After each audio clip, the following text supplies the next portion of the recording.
ఖరీఫ్ వచ్చిందంటే చాలు రైతన్నకు కష్టాలు మొదలైనట్టే. నైరుతి రుతుపవనాలు సమీపిస్తున్న వేళ రైతులు విత్తనాల కోసం సీడ్ షాపుల ముందు బారులు తీరుతున్నారు. రైతులకు సరిపడా విత్తనాలు దొరక్క రోడ్లపైకి వచ్చి రాస్తారోకో చేయాల్సిన దుస్థితి ఏర్పడింది. ఆదిలాబాద్ జిల్లాలో గత 3 రోజులుగా ఉదయం 6 గంటల నుంచి విత్తనాలు షాపుల ముందు రైతులు క్యూ కడుతున్నారు. ఆదిలాబాద్ జిల్లాలో రాశి 657 రకము విత్తనాల కోసం రైతులు పోటీ పడుతున్నారు. రైతులకు సరిపడా విత్తనాలు దొరక్కపోవడంతో ఆందోళన బాట పడుతున్నారు. ఆదిలాబాద్ పట్టణంలోని పంజాబ్ చౌరస్తా వద్ద రైతులు ఆందోళనకు దిగారు. 44వ జాతీయ రహదారిపై బైఠాయించి రాస్తారోకో నిర్వహించారు. ఈ సందర్భంగా వ్యవసాయ అధికారులు, పోలీసులు కలుగు చేసుకుని రైతులను సముదాయించే ప్రయత్నం చేశారు. రైతులు రాస్తారోకో చేస్తున్న సమయంలో ఒక వాహనాన్ని రైతులు అడ్డుకుని వాహనాన్ని సీజ్ చేయాలంటూ నినాదాలు చేశారు. వాహనం టైర్లలో గాలిని తీసి అడ్డుకునే ప్రయత్నం చేశారు. ఈ సందర్భంగా రైతులకు, పోలీసులకు మధ్య వాగ్వివాదం చోటు చేసుకుంది. అనంతరం వ్యవసాయ అధికారులు, పోలీసులు సముదాయించి సీడ్ సమయానికి అందించే విధంగా చర్యలు చేపడతామని హామీ ఇవ్వడంతో గొడవ సర్దుమణిగింది. ఆదిలాబాద్ డిస్ట్రిక్ట్ పోలీస్ మన యొక్క రైతులకు సర్వీస్ చేయడానికి మాత్రమే ఇక్కడ రావడం జరిగింది.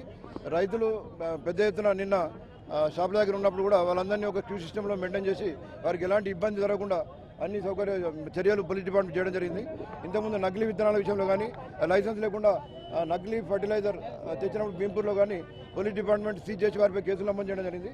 పోలీస్ డిపార్ట్మెంట్ రైతులకు ఫెసిలిటేట్ చేయడానికి ఎలాంటి ఇబ్బంది లేకుండా క్రమబద్ధీకరణ పద్ధతిలో వాళ్ళు విత్తనాలు తీసుకోవడానికి అన్ని రకాల చర్యలు తీసుకోవడం జరుగుతుంది.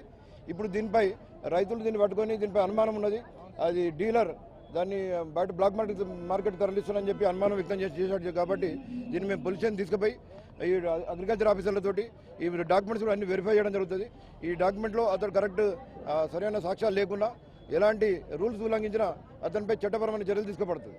రైతులకు న్యాయం చేయడానికి ఇంకా రాబోయే 1వ తారీఖున కూడా మనకు 20,000 ప్యాకెట్స్ కూడా మన జిల్లాకు రావడం జరిగింది. అట్లాగే 3వ తారీఖున కూడా ఇంకొక 20,000 ప్యాకెట్స్ రావడం జరుగుతుంది. 6వ తారీఖు 6-7 తారీఖులలో కూడా ఇంకా 20,000 ప్యాకెట్స్ మనకు రావడం జరిగింది. ఇంకా వారం 10 రోజుల లోపల కూడా మన జిల్లాకు దగ్గర 60,000 ప్యాకెట్స్ మనకు జిల్లాలకి రావడం జరుగుతుందని నిన్న కలెక్టర్ గారి సమక్షంలో, డీలర్ సమక్షంలో కంపెనీ వాళ్ళు ప్రతినిధులు ఒప్పుకున్నారు. కాబట్టి రైతులు ఎక్కడ కూడా ఆందోళన చెందాల్సిన